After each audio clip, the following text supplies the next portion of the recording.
خب بچه‌ها سلام، خوش اومدین به کانال فیزمای. برادر فیلم بردار نکن گیم داره میرزا. بچه‌ها تذکر بدین داخل کامنت ها. خواستم بگم که خوش اومدین به چنل من دوباره بعد مدت خیلی طولانی که نبودم. بعد 30 تا ویدیو انگار گذشته دوباره برگشتم. ببخشید اگه طول کشید تا دوباره اومدم. خیلی سرمون شلوغ بود، عید و اینا. خواستم بگم که من اومدم امروز تحلیل یه سریالی بکنم که خیلی طرفدار داره. یعنی میگم خیلی، یعنی خیلی زیاد. حتی بچهای فنای دیگه هم میشن این سریال رو نگاه میکنن. چون ژانر فیلم از ترکیب چند کمیک مختلفه. چه سریالی؟ دیردویل بورن که جدید اومده، تازه قسمت 4ش تازه رسیده.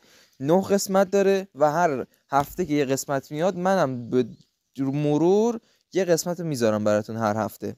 حالا درسته من میخوام قسمت 1 رو بگم، بعد ادیتورمون وقت میذاره، الان شاید بگذره، شاید یه چند روز دیگه بذاره.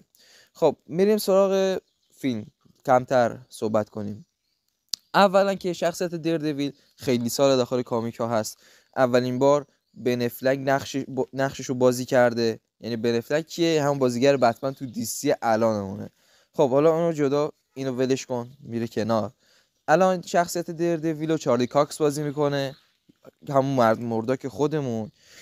فاگی نلسون و کارن پیج دو شخصیت دیگه هستن که دوست این شخصیتن. داخل فصل 1 2 3 فاگی رو داشتیم، خیلی آدم خوبی بود، ولی داخل فصل 4 متاسفانه فاگی توسط بولزای به قتل رسید و الان بولزای داخل زندونه. یه ادیتور رو میگم یه شاتی از دادگاه از بولزای بذاره و از کاستوم بولزای و از دستکش دوباره شاتا رو خود ادیتور میذاره. حالا هر طرف که خودش راحته، من استوری بهش نمیکنم. خب اولا که ما 3 نفری رو داریم داخل خیابون، دارن داخل نیویورک قدم میزنن یا هلز کیچن، میرن سمت باری. داخل بار مت با کارن میبینیم که ارتباط نزدیکی با هم هنوز دارن، هنوز بعد اتفاقای فصل 3 هنوز با هم هنوز رابطه خودشون رو دارن، رابطه دوستانشون رو. گوشی فاگی زنگ میخوره، میره بیرون. مت روی با حس شنواییش روی تماس فاگی تمرکز میکنه و میبینی که ازش یه نفر کمک میخواد. میرن بیرون با فاگی که صحبت میکنن، میفهمن که یکی از موکلای قدیمیشون دفعه داخل آپارتمان فاگی مخفی شده. چرا؟ واسه اینکه یه نفر دنبالشه. بعد میبینیم که فاگی مرداک میره دنبال لباسش، لباسو میپوشه، میره داخل ساختمونی وای میسه، صدا رو گوش میده. میبینی که صدای تنظیم یه دوربین اسلحه میاد. ادیتور شاتش رو اینجا میذاره. میبینی صدا تنظیم تفنگ میاد. بعد که میخواد بره سمت فاگی تیر میخوره، میفته. بعد میبینیم یه نارنجایی که دودزا پرت میشه. بولزای با اولین کاستوم بولزای داخل فیلم ها آشنا میشیم که کاستوم تقریبا جمع و جوریه. میاد چند تا پلیس رو میزنه. بعد مت مرداک میرسه، یا همون دردویل خودمون، با هم درگیر میشن تا بالای ساختمون میرسن، همدیگه رو میزنن.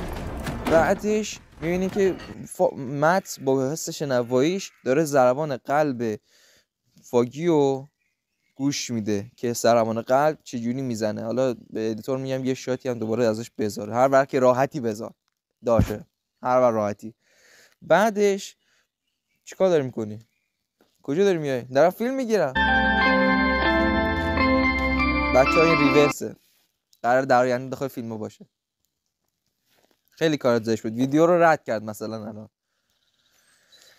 خب داشتم میگفتم، بعد از اینکه میبینه فاگی قلبش ایست میکنه و میمیره، یه دادی میزنه و بولزای از ساختمون پرد میکنه پایین. حالا با خودتون میگین چرا بولزای نمرد؟ مگه انسان نیست؟ مگه انسان عادی نیست؟ بعد بگم که اگه فصل 3 دیردویل عادی رو ندیدین، بعد برید نگاه کنید تا متوجه بشین واسه چی این اتفاق افتاد، چرا نمرد.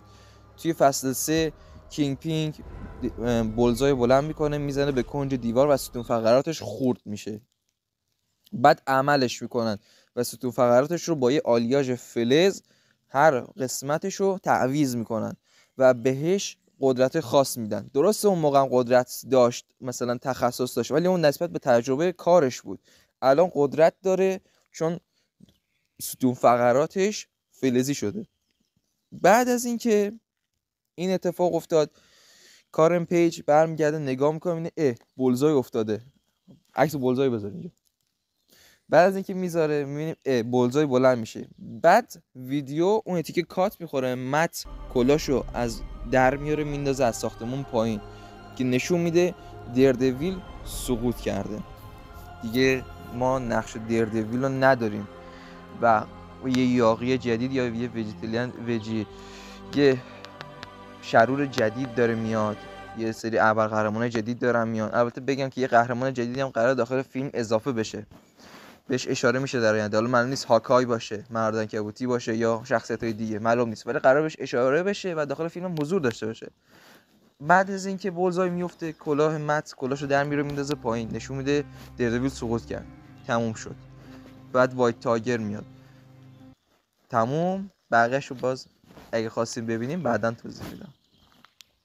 سلام بچه‌ها، من ریورس هستم. میخوام واسهتون یه چیزی رو یه لحظه من یه تیکم یادم. آقا بده من آقا من یادم رفت یه چیزی رو بگم. ونسا الان فیسک رفته، خب داخل سریال فیسک رفت، داخل انتهای اکو بود. من یادم رفت یه تیکر بگم، یه دقیقه نبندیم ویدیو رو، تو رو خدا بذاریم من بگم، بعد این رفیقم بیاد ریورس فیلمشو تحلیل، فیلمی که میخواد بگه یا شخصیتی که میخواد بگه تحلیل کنه. اولا چرا ادا در میاری؟ بچه ادا در میاری؟ اما فیلمو ببندی؟ خیلی نامردن، خیلی نامرد. همه فیلمو میبندن، خدا وکیل کار زشتیه.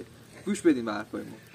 خب می‌خواستم بگم فیسک رفت، ونسا جوش اومد، یه مدت پادشاهی دست گرفت واسه اینکه بتونه اداره اون امور رو به دست بیاره. قدرتش الان زیر زبونش مزه کرده، نمیخواد بکشه کنار. الان یه دوست پسری هم داره به اسم آدام. کینگ پینگ برگشت، الان آدامو گرفته داره زیر بار کتک میزنه. ولی الان داخل قسمت جدید میبینیم یه شخصیتی اومده که با خون نقاشی میکشه، کیف میده این حرکت. خودم این کار نمیکنم ولی خب الان این دوستم میاد در مورد یه شخصیت دیگه توضیح میده. حالا بعداً صحبت میکنیم ادامه شو در آینده، پارت 2 میذارم. فعلا خداحافظ.